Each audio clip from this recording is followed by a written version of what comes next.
K-pop, K-pop. Korean pop. Солонгосын алдартай K-pop нь ердөө 30 жилийн дотор дэлхийг эзэчлэгийг таагдах уу. За өөрөөр зөвлөлд хэлэх юм бол ердөө 30 настай залуу хүн л гэсэн үг. 1990-ад оноос Сөүлийн Итавонд өргөхт Америк цэргүүдэд зориулж клабууд нэгдэж эхэлсэн.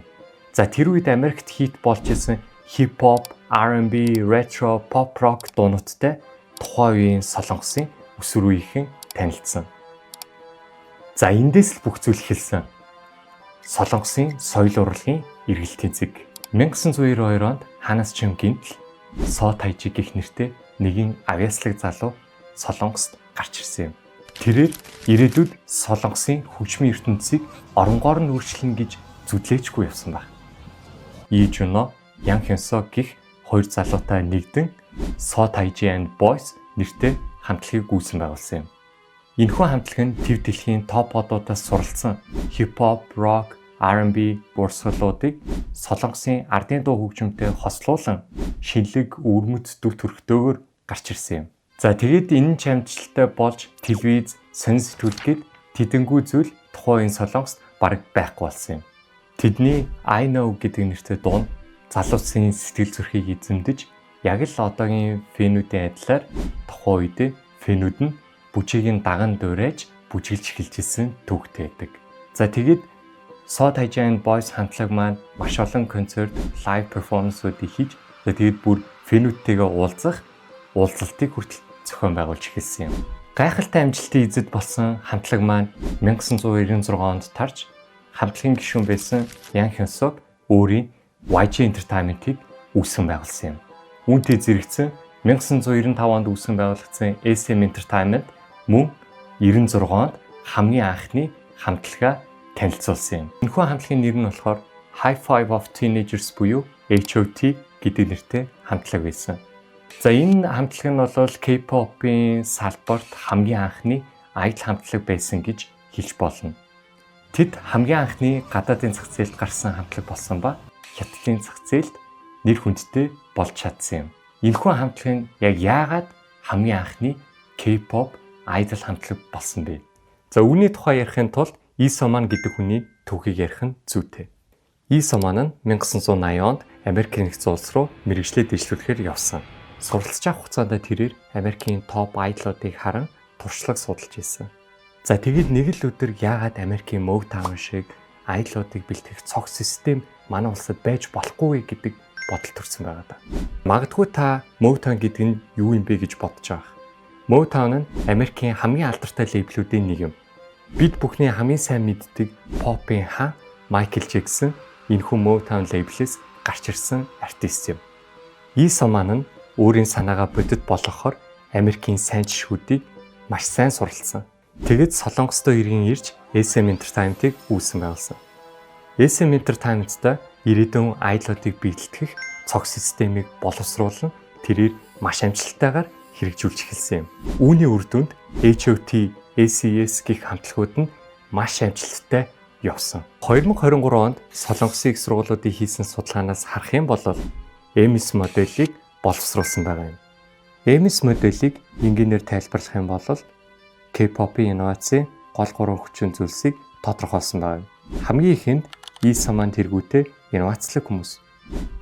Хоёрт дижитал хувьсгалын нөлөөтэйгээр дэлхийн дуу хөгжмийн зах зээл өргөжинд тэлсэн боломж олцсон.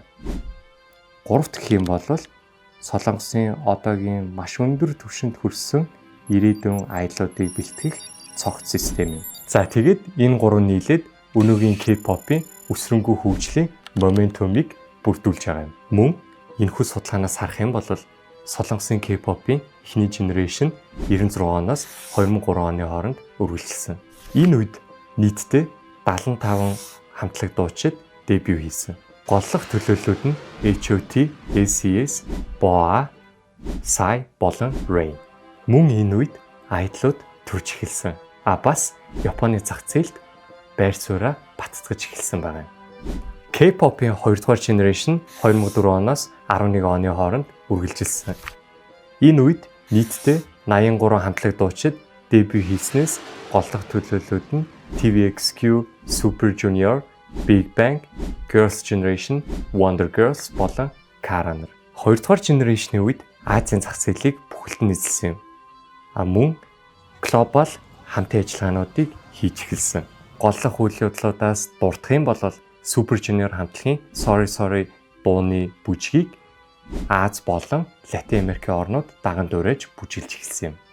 Үүний дараа Big Bang хамтлаг K-pop-т нэгэн хувьсгалыг авчирсан юм.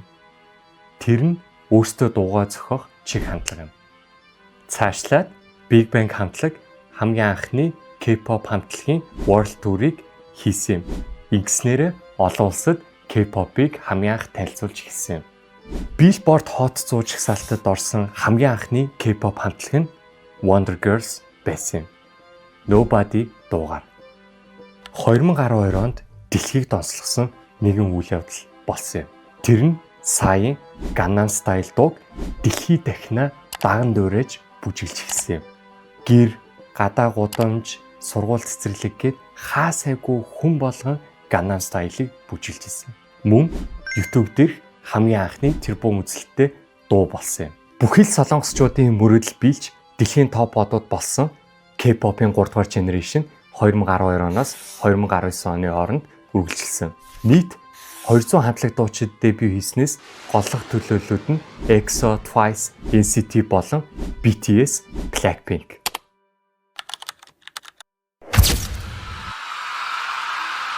Дэлхийн BTS-ийг мэддэг болсон. 2018 онд Billboard-ын чартыг тэргүүлсэн хамгийн анхны Аз хамтлаг болсон. BTS хамтлаг Billboard Music Awards-аас нийт 12 удаа шагнал авсан. Мөн нийт 5 удаа Grammy Music Awards хамгийн анхны Аз хамтлаг болон нэр дэвшсэн. Эдгээр амжилтууд нь тэднийг дэлхийн хамгийн шилдэг boy band гэдгийг баталсан юм. Мьюзик видеонууд нь гарсан даруйда чартуудыг тэргүүлж Coachella тоглосон хамгийн анхны K-pop охидын хамтлаг бол Blackpink юм.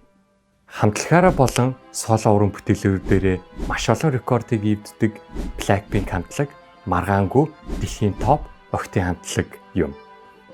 K-pop-ийн 4-р generation-ы голлох төлөөллүүд нь Stray Kids, ITZY, ENHYPEN, aespa, New Jeans. Шууд дэлхийн зах зээл рүү онлон гарч ирж буй K-pop-ийн 5-р generation. Голлох төлөөллүүд нь Baby Monster, All Day Project, Boy Next Door, Meow, Cortis. K-pop-ийн 5-р generation шууд дэлхий рүү гарч байгаагийн тод жишээ бол Cortis хамтлаг юм. Тэд K-pop-т хип-хоп урсгалын цоо шин өнгө төрхийг авчирсан юм. Хүсэл мөрөөдөл зорилго нь байх юм бол дэлхийг донслогсон амжилт нь хүрч чадах юм байна гэдгийг бид энэхүү жишээнээс харж суралцлаа. Бичлэгийг маань үзээд сууж байгаа танд ч гэсэн боломж байгаа гэдгийг хизээж битгий мартаарай. Унаж босож шантарсан ч гэсэн та зорьсондоо заавал хүрч чадна гэдэгт итгэж байна. Бичлэгийг маань үзэж дэмжсэн та бүхэнд маш их баярлалаа. Та лайк дарж, subscribe хийхээ битгий мартаарай. Цаашдаа маш олон сэдвийн хүрээнд олон сонирхолтой контентуудыг та бүхэнд хүргэх болно.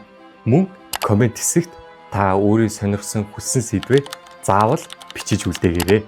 Хамгийн олон лайк авч дэмжигдсэн сэдвээр мөн бичлэг хийх боломжтой байгаа шүү. Хамтдаа сониуч байцгаая.